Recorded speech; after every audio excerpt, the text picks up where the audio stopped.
tranquilo. De boa? Qualquer Então, coisa, no próximo eu trago mais alguns. tá. Então, mas o REST é isso, meu. O REST é...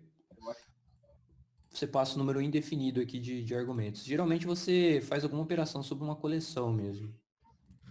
Mas é bem interessante. Beleza. O próximo que a gente vai falar aqui é o Spread Operator. Ele tem bastante similaridade com o REST. A única diferença é que ele não é aplicado só a parâmetros, né? O spread é para você desconstruir alguma coleção, desconstruir algum objeto, por exemplo. Vamos pegar o exemplo 1 aqui. O exemplo 1. Eu usei aqui uma função chamada concatenar list. Vou deixar ela por último, mas vou pegar a função 2 aqui, acho que vai ficar mais fácil de entender. O spread operator, você aplica sobre uma coleção, e o que ele faz? Ele transforma essa coleção numa lista separadas por vírgula, vamos dizer assim. Então, se você tiver alguma coisa assim, let array igual a 1, 2, 3, você tem uma função que faz a soma, por exemplo, aquela função marota lá de fazer a soma. Vou pegar essa função aqui. Não, sim, não consigo passar esse ar aqui para minha função, certo? Imagina, a minha função soma, ela está preparada para receber um número indefinido de argumentos, ela não está preparada para receber uma coleção explicitamente, tá? Então, o que a soma vai fazer? Ela vai retornar a própria coleção, porque ela não conseguiu somar nada. Então, o que eu preciso fazer? A soma, ela esperava que os números estivessem assim, e não assim. Tem diferença. Eu passar um número indefinido de argumentos e passar uma coleção explicitamente. Então, o que o pessoal faz? Eles aplicam o spread operator para poder pegar esse argumentos que é uma coleção, desse jeito, e fazer ele ficar assim, como se fosse passando vários argumentos.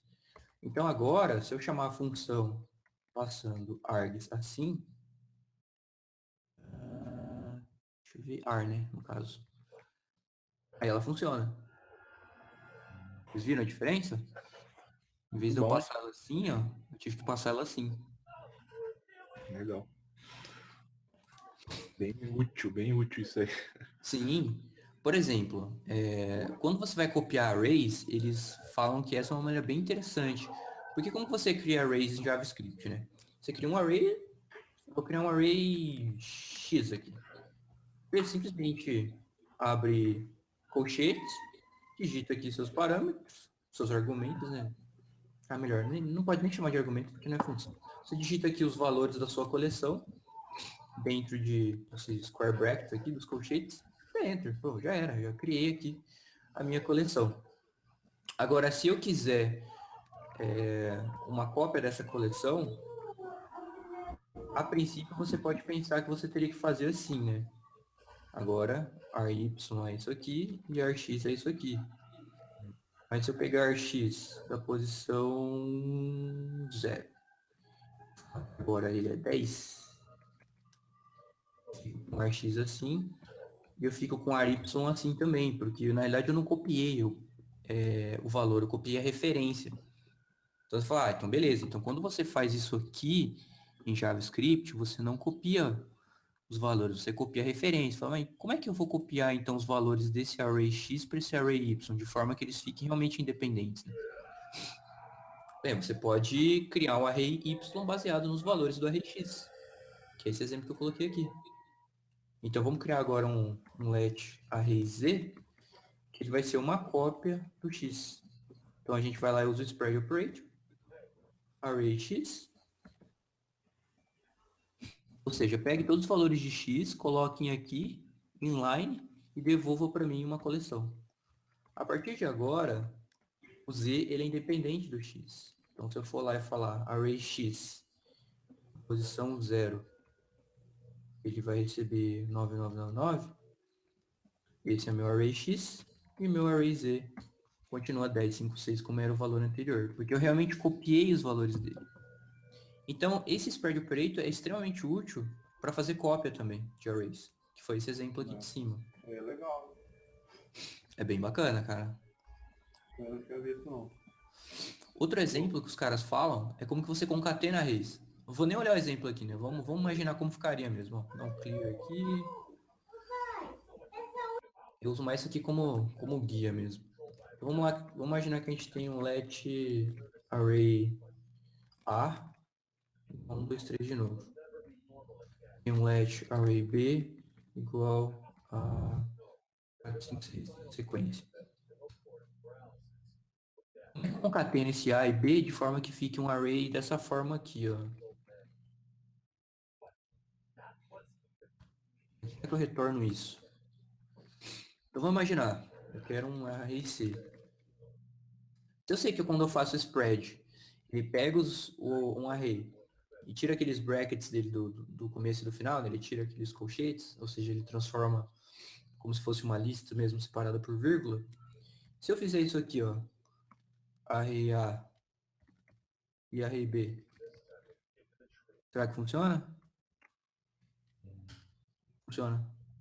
Funciona. Aí você vai falar, mas beleza, imagina que eu quero ter algum número aqui ó, no meio, imagina que eu quero ter 5 números 1 aqui no meio.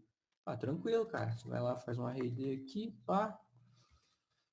Você faz o spread aqui do array A de novo, aí você tem 1, 2, 3, 4, 5, número 1, e depois vai ter lá o spread do B. Sem problemas também. Você pode usar o spread quantas vezes você quiser e quantos lugares você quiser também, entendeu? Você é livre, eu posso deixar no começo, no fim, no meio, né? Tanto faz, eu posso começar com um número aqui e depois fazer o spread também. É indiferente. Não precisa usar Agora, o push mais. Né? Não precisa mais usar o push. é o push mais, exatamente. Então vai Ah, o fazendo... push, olha que legal. Vamos fazer uma função de push aqui, ó. Push array. Eu vou receber o array e eu vou receber o número. Ah, vou receber o item, né? Melhor dizendo, vou deixar a função genérica. O que eu vou fazer? Eu vou retornar o array. Eu vou retornar uma cópia do array, então. É uma função. Como que chama? Recursivo? Não. Função pura. Ela, se você, ela não altera o item que você está passando. Então eu vou passar o array, vou passar o item, ele vai pegar o item e colocar no começo do array. Então imagina que eu tenho o array. O que eu tenho o array A? O array A tem 1, 2 e 3. Então eu vou chamar push array. Array A. Ah, coloca para mim o valor 999. Me retorna um novo array. Você coloca, vê o array A novamente, você vê que ele não foi alterado. Ah, falar, mas se eu quiser colocar um item no começo e colocar só no final, por exemplo. Eu quero fazer tipo isso aqui, se eu não me engano, é um shift do, do JavaScript. Eu nomeei errado, tá? Na realidade tinha que se chamar unshift. Mas o push mesmo, ele adiciona no final, né? Então se a gente colocar o push correto aqui. Right push. Tinha que ser array, item. Aí eu tinha que fazer o spread primeiro. Depois eu colocava o item no final. Aí eu vou fazer right push do array A. O número 555. Beleza, ele colocou no final. Esse cara aqui na verdade tinha que se chamar shift. Ou seja, as funções antigas do JavaScript você pode deixar de usar, né? Você só usa essas loucuras agora. Ah, dependendo da situação, você pode. Você já pode usar essas funções aqui, né? Essas funções aí que bem mais escreve menos, eu acho. Sim. Ah, quando você tem que adicionar um item no meio ali, por exemplo, não faz sentido você fazer push que nem esse caso aqui, ó. Acho que ficou muito lá pra cima agora.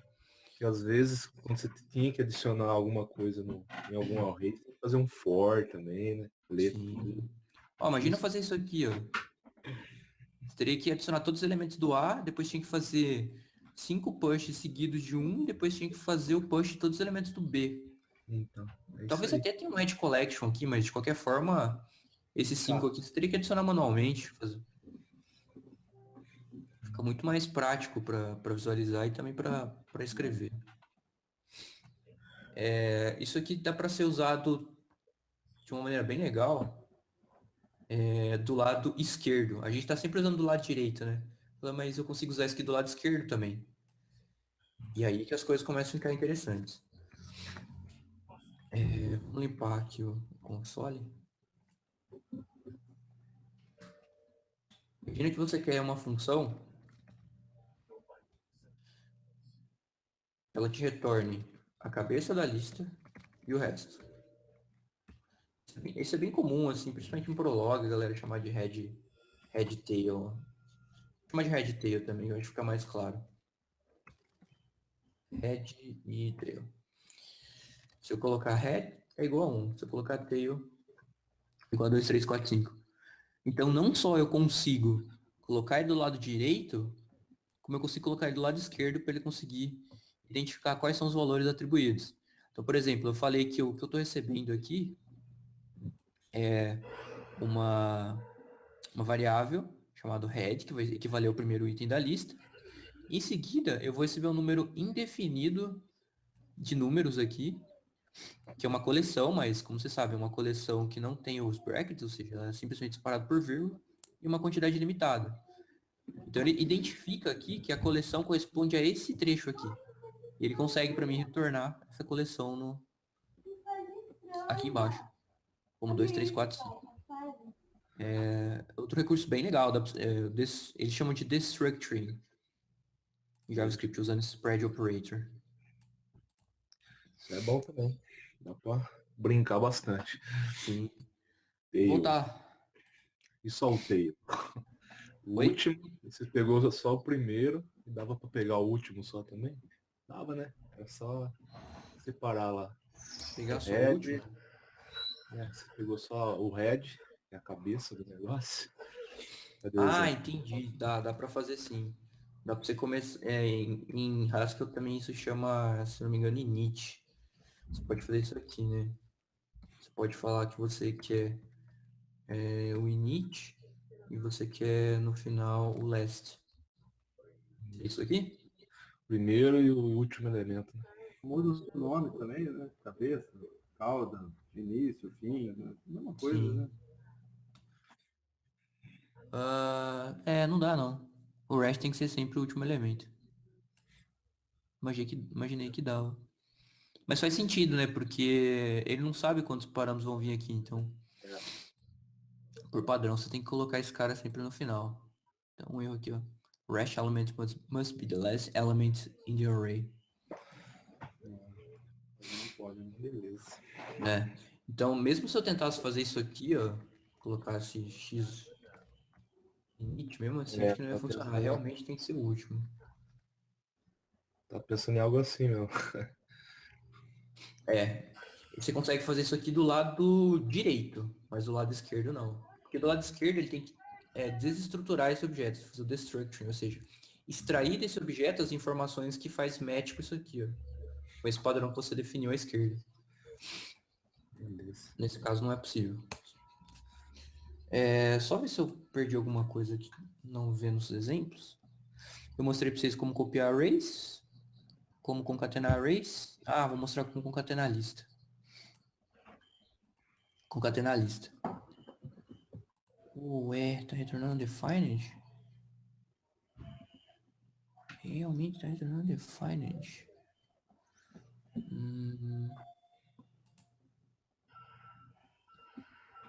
Eu não esperava retornando defined não. Vamos ver o que tá errado. Então eu tenho o exemplo 1 aqui, que eu tenho concatenar itens lista, ele recebe uma lista e um separador. Esse separador eu coloquei como vírgula. E o meu objetivo, ele estava até funcionando antes, era que ele retornasse esses itens aqui separados por algum separador.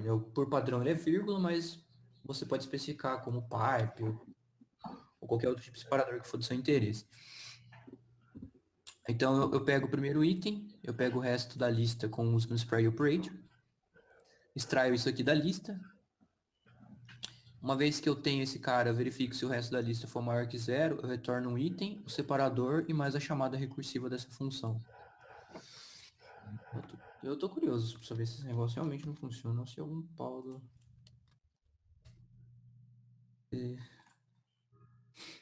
do JSBin.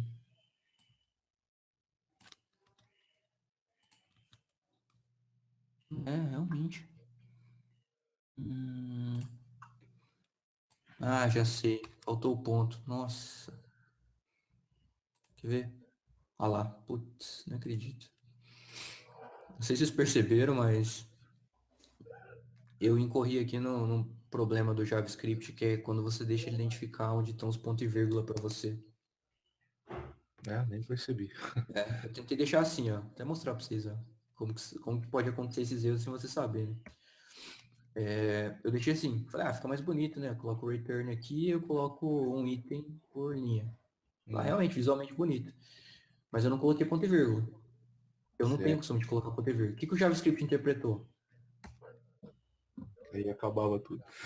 Ou seja, eu não estava retornando nada. E aqui isso aqui era um dead code para ele, porque estava depois do return. E também ia ser uma expressão que ele não ia retornar valor algum. Acho que se você utilizar use strict, será que não acusa essas coisas? Você usar o quê? Desculpa? Use strict lá no começo lá. Ah, eu acho que sim, cara. Talvez ele acuse. Talvez, não tenho certeza.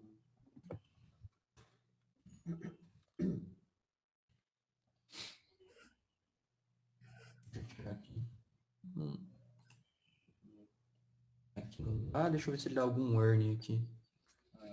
Talvez o strict tem que ficar no topo do script. Eu não lembro direito. Opa! Tanto faz, dá pra usar em função e dá pra usar fora. No global dá pra usar em função.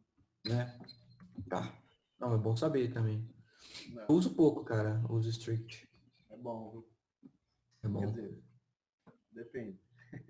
Para código antigo, eu acho que é bom. Se você já puder programar em Então, o que eu fiz aqui, em vez de deixar assim, né, sem ponto e vírgula, ou eu coloco ponto e vírgula aqui, e é para funcionar também.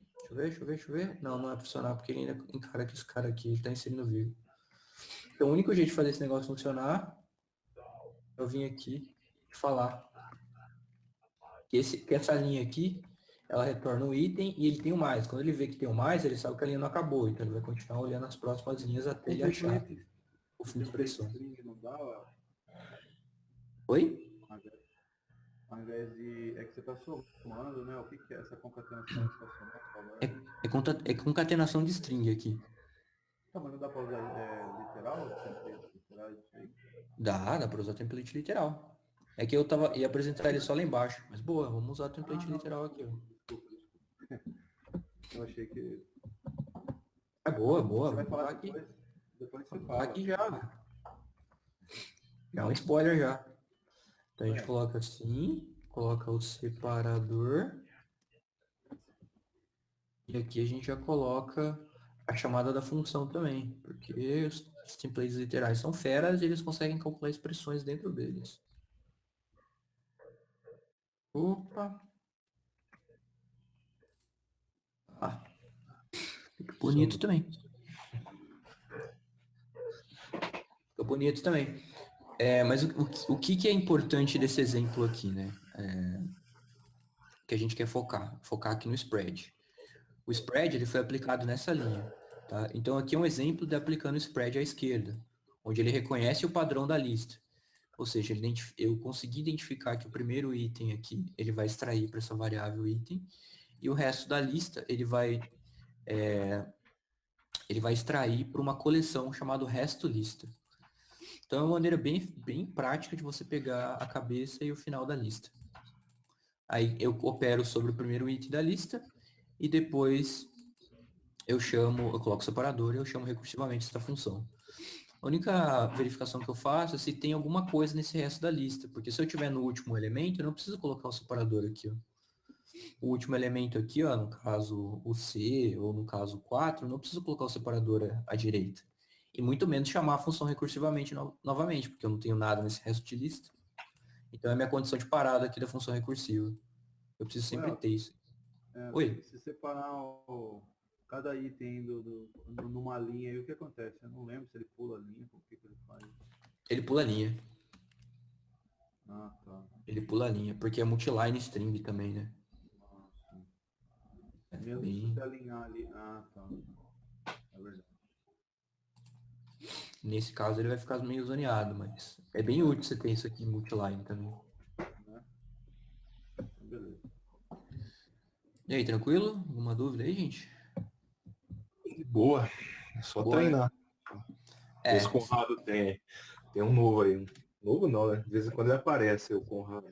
Tá entendendo aí? E aí, galera, de boa? Beleza, mano? Opa, tá sim, tá de boa, tô dando pra acompanhar aqui. Beleza. Suave, então. Então, beleza. Spread Operator é isso, cara. Você pode usar a esquerda ou a direita. A esquerda a gente tem algumas limitações, como vocês viram, né? Não dá para usar o REST, o spread aqui, a não ser no final. Mas quando é a direita, você tem liberdade para colocar em qualquer lugar. Show.